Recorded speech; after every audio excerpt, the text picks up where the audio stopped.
Vou falar agora um pouco sobre a aquisição de competência interpessoal. A competência técnica para cada profissional, na verdade, ela não é posta em dúvida, pois todos nós reconhecemos que o profissional ele precisa ser competente para atuar na sua área específica de atividade. Já a competência interpessoal, ela ela só é reconhecida por algumas profissões notórias, tais como magistério, assistente social, vendas e atendimento em público no geral. E cada tipo de competência é necessário para cada profissão, tanto a competência interpessoal quanto a competência técnica, embora que elas vão ser em proporções distintas. Elas vão ser em proporções diferentes. E o problema está em discernir e aprender qual a proporção adequada para ter um desempenho superior. E o tipo de cada competência e a dimensão de cada uma, ela é interdependente. Por exemplo, a maneira de que um médico ou um advogado ele faz uma pergunta para um indivíduo pode influenciar nas informações que ele vai receber. Então, nesse exemplo, tanto a competência interpessoal, ou seja, o processo, quanto a competência técnica, a maneira de formular as perguntas, vão ser importantes. A competência técnica, ela pode ser adquirida através de cursos, seminários, pode ser adquirida também através de leituras e experiências ou até mesmo na prática. Mas a competência interpessoal, ela vai ela vai necessitar de um treinamento especial em laboratório. A aquisição da competência interpessoal é a habilidade de lidar eficazmente com relações interpessoais, de lidar com outras pessoas de forma adequada às exigências de cada uma e às exigências da situação. Essa habilidade tem 3 critérios. O primeiro seria a percepção acurada da situação interpessoal. O segundo seria a habilidade de resolver realmente os problemas interpessoais sem haver nenhuma regressão. E o terceiro seria solução alcançada de tal forma que as pessoas envolvidas continuem trabalhando juntas e eficientemente.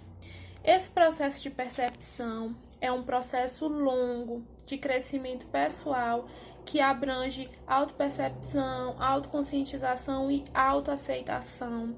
Não se realiza de forma espontânea, nem facilmente, requer um treinamento especial, demorado e muitas vezes até sofrido. Exige coragem e disponibilidade psicológica do treinamento no exercício de receber feedback. E o autoconhecimento, ele só pode ser obtido com a ajuda dos outros. Quando o indivíduo tem a percepção acurada de si, então pode também ter a percepção acurada sobre o outro e sobre toda aquela situação interpessoal.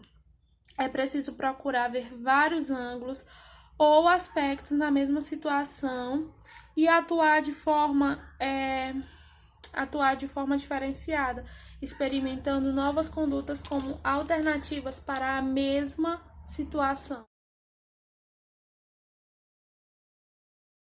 18 grupos de treinamentos conduzidos pelo autor e sua equipe, totalizando 297 gerentes de várias organizações brasileiras, foi inicialmente aplicado um questionário de autoavaliação composto de 20 itens relativos às dimensões interpessoais.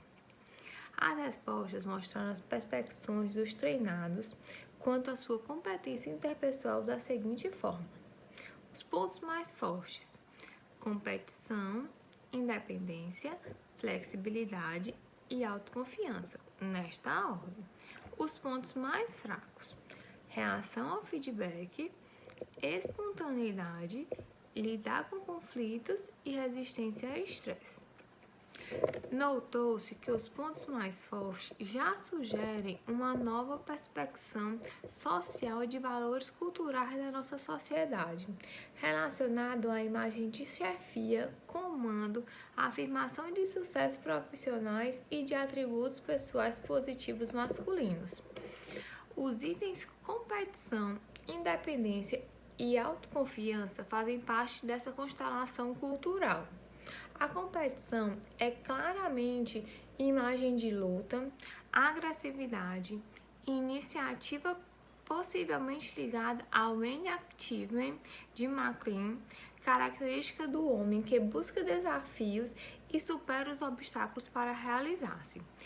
A independência também é um símbolo masculino de afirmação social, diferenciando-se da dependência, que é submissão feminina ou dos subordinados. A autoconfiança, como imagem de segurança interior que os outros invejam e procuram, também é socialmente valorizado como figura paterna, forte, superior, sem as fraquezas devidas da insegurança dos subordinados.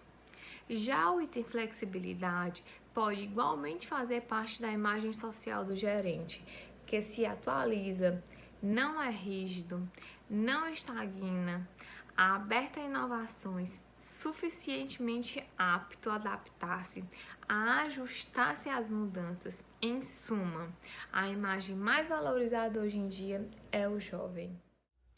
Podemos perceber que, diferente dos pontos fortes, os pontos fracos não exprimem tanta influência diante da imagem social, levando os indivíduos a escondê-los ou negá-los. O item reação ao feedback teve primeiro lugar em relação aos pontos fracos, levando a crer que muitos deles teriam medo de como os outros reagem referente a algo que eles façam. Já em quinto fica algo oposto ao primeiro lugar, que é a expressão ao feedback, onde pode-se perceber que, mesmo sendo um ponto fraco, eles têm maior facilidade de dar um feedback, ou seja, julgar o outro, do que ser julgado, o que dá mais respaldo à tese do item reação ao feedback ser o item mais crítico da competência interpessoal, podendo ser classificada como uma das conquistas pessoais mais difíceis. O item que veio em segundo foi a espontaneidade, o que transmite que o meio cultural vivenciado, onde a busca pelo sucesso, fama, dinheiro, geram pessoas mais genéricas, por medo do outro tomar o seu lugar ou ganhar um lugar mais elevado que o seu, gerando ainda mais um clima de competição, rivalidade, causando muito estresse e desgaste emocional. Posterior, veio o item lidar com os conflitos, como um fator bem presente de tamanha carência entre os gerentes, porque cada um tenta lidar com situações problemáticas ao seu modo, sem pensar que a forma coletiva muitas vezes seria a forma mais fácil de resolver esses conflitos. Mas para isso seria necessário um tratamento especial em laboratório de desenvolvimento interpessoal para aprenderem a lidar com esses conflitos de forma coletiva. Em seguida, encontramos a resistência ao estresse, onde a ela expõe algo rotineiro na vida de um gerente, devido ao contexto profissional no qual ele está inserido, cheio de pressões, cobranças, que não só partirão do meio profissional, mas também do meio familiar. Esse item é muito importante, porém pouco trabalhado em treinamento ou eventos de fatores gerenciais, sendo que ele se faz de grandiosa importância, gerando a análise de que, o caso esse item fosse amenizado, os outros pontos também poderiam ter bons resultados. Fraco, nós temos a resistência ao estresse. Essa resistência ao estresse, ela retrata um pouco do dia a dia, as pressões do qual esse sujeito sofre durante o seu trabalho, como, por exemplo, as pressões extras organizacionais e familiares, e elas são poucos retratadas durante o trabalho. E para poder avaliar, nós temos duas técnicas, que é o Programa de Desenvolvimento Gerencial e os Planos de Carreira Gerencial. Esses planos de carreiras, eles servem para avaliar o sujeito no seu dia a dia. O Insight.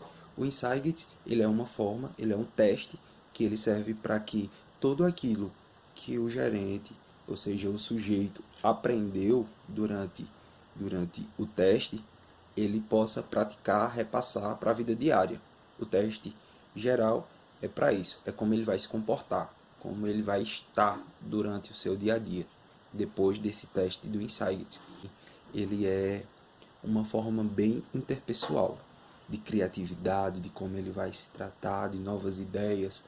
Esse Insight ele é para isso, para que o sujeito ele possa se desenvolver, para que ele possa ter boas ideias, tanto que ele consiga fazer do seu dia a dia e trazer algo melhor também para o seu trabalho. Também ele serve para colocar em risco. Como assim colocar em risco? Colocar em risco para que ele possa se autodesafiar, para que ele possa superar